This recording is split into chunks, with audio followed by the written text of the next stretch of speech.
Assalamualaikum warahmatullahi wabarakatuh.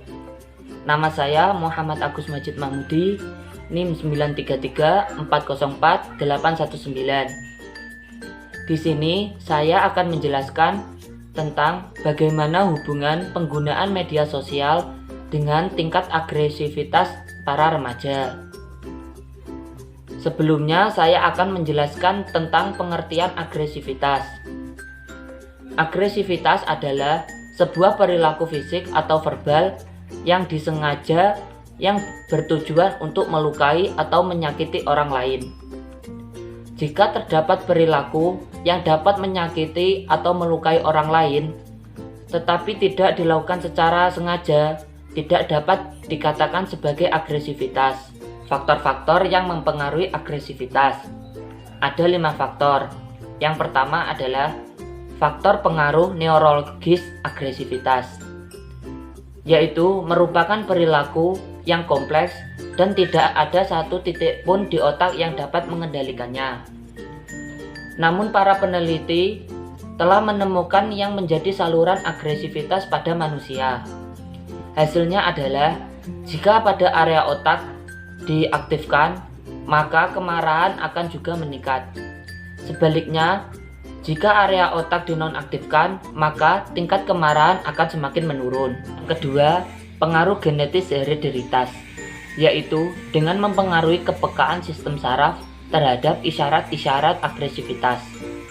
Yang ketiga, pengaruh biokimia, seperti mengkonsumsi alkohol. Alkohol dapat meningkatkan agresivitas seseorang, karena alkohol dapat mengurangi kemampuan mawas diri dan mengurangi pemusatan pada hal-hal yang dapat memancing kemarahan dan asosiasi orang-orang secara mental. Yang keempat, ada serotonin. Kadar serotonin yang rendah pada manusia sering ditemukan pada anak-anak dan para remaja yang rentan melakukan penganiayaan terhadap orang lain. Yang kelima atau yang terakhir adalah interaksi antara biologis dan perilaku arus pertukaran antara testosteron, serotonin, dan perilaku mengalir dua arah. Selanjutnya ada faktor-faktor yang menjadi pencetus terjadinya agresivitas pada seseorang. Yang pertama, peristiwa yang tidak menyenangkan, seperti rasa sakit, rasa panas, dan rasa sakit hati. Contohnya, siksaan pada seseorang yang sedang mengalami depresi. Seseorang yang mengalami depresi dapat meningkatkan kemungkinan permusuhan dan perilaku agresivitas. Pengalaman yang tidak menyenangkan merupakan pemicu penyebab timbulnya agresi. Yang kedua, penyerangan, meliputi keterbangkitan sinyal agresi dan pengaruh dari media. Penyerangan kepada orang lain akan membangkitkan agresivitas seseorang. Frustasi agresi, kekerasan cenderung muncul jika ada sinyal agresi yang membebaskan kemarahan yang terpendam. Ketersediaan media juga dapat memicu meningkatnya agresivitas seseorang karena melalui media mereka banyak melihat konten-konten yang bersifat kekerasan. Ketiga adalah provokasi. Provokasi yang dilakukan dari kelompok tertentu akan memicu melakukan agresivitas seseorang. Selanjutnya ada jenis-jenis agresivitas pada manusia. Yang pertama, agresivitas fisik aktif langsung. Misalnya seperti memukul, mendorong, menembak. Yang kedua, ada agresi fisik pasif, yaitu tindakan fisik yang dilakukan individu atau kelompok dengan individu atau kelompok lain namun tidak terjadi kontak fisik secara langsung.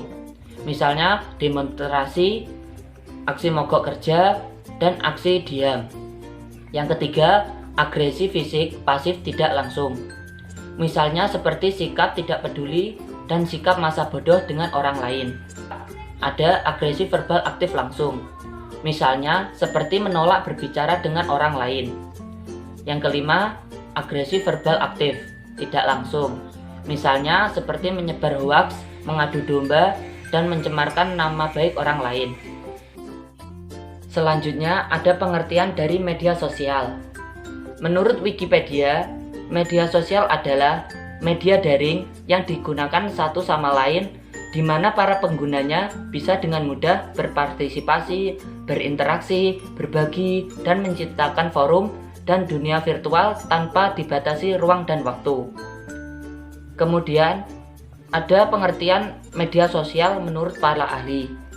Yang pertama, menurut Farider dan Privakanwar, media sosial adalah media yang digunakan oleh individu agar menjadi sosial atau menjadi sosial secara daring dengan cara berbagi isi berita, foto, dan lain-lain dengan orang lain. Yang kedua, media sosial menurut B.K. Lewis adalah label bagi teknologi digital yang memungkinkan orang untuk berhubungan, berinteraksi, memproduksi, dan berbagi isi pesan. Selanjutnya, ada ciri-ciri media sosial. Yang pertama, pesan yang disampaikan tidak hanya untuk satu orang, namun bisa bersifat banyak orang. Yang kedua, pesan yang disampaikan bersifat bebas. Yang ketiga, pesan yang disampaikan lebih cepat dibandingkan media yang lain. Yang keempat, penerima pesan yang menentukan waktu interaksi. Selanjutnya adalah bagaimana hubungan media sosial dengan tingkat agresivitas remaja. Sarana yang canggih seperti smartphone membuat remaja semakin mudah mengakses media sosial. Yang lain di mana media sosial lebih mudah digunakan, terutama untuk membangun hubungan atau relasi dengan orang lain. Remaja menggunakan media sosial dalam berkomunikasi lebih mengarah kepada eksistensi diri, mengikuti tren dan tuntutan pergaulan. Salah satunya adalah penggunaan Facebook. Facebook ini bisa menjadi salah satu modeling bagi remaja untuk belajar mengenai agresivitas baik secara verbal atau nonverbal.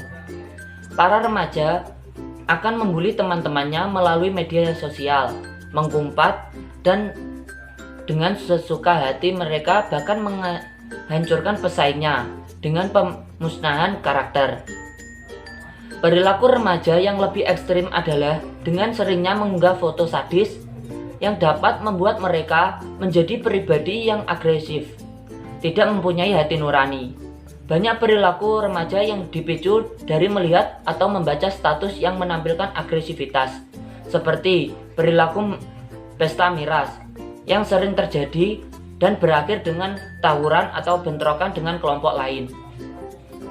Ada juga geng motor. Mereka sering melihat para geng-geng motor itu melakukan tindak kejahatan, jadi mereka memiliki inisiatif untuk menirukannya. Jadi dapat disimpulkan, semakin tinggi tingkat penggunaan media sosial bagi remaja, maka semakin tinggi pula tingkat agresivitas pada para remaja. Selanjutnya ada saran. Bagi para remaja, diharap untuk menggunakan media sosial secara seperlunya karena media sosial dapat memicu kecanduan para penggunanya. Yang kedua, bagi orang tua. Bagi orang tua, agar selalu mengawasi anak didiknya dalam menggunakan media sosial. Karena penggunaan media sosial yang terlalu berlebihan akan dapat memicu permasalahan-permasalahan hidup anaknya. Sekian, terima kasih. Wassalamualaikum warahmatullahi wabarakatuh.